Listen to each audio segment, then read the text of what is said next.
Kaixo lankide, datorren martxoaren 30ean hauteskunde sindikalak ditugu haurreskolak partzuergoan. Hurrengo 4 urtetan, enpresak aurrean izango duen ordezkaritza sindikala zabaltzea eta indartzea beharrezkoa dugu.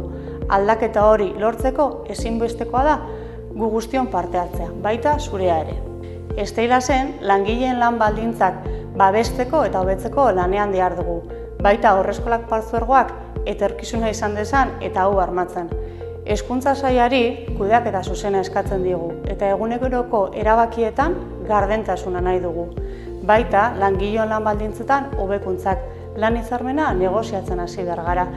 Bikote pedagogikoan sinesten dugu, eroste ahalmena berreskuratu behar dugu eta urte sabatikoa ere nahiko genuke guretzat. Euskal eskola publikoan integratuko den haurreskolak partzuergo publiko baten alde lan egingo dugu.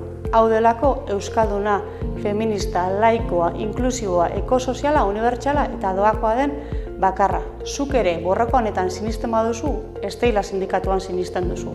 Zuk ere haurreskolak partzuergoaren egoerak okerrera egin duela ikusten baduzu, aldaketa nahi duzu. Martxoaren 30ean bozkatu Steilaz. Publikoan elkarrekin eragin. Martxoa 30ean bozkatu Steilaz!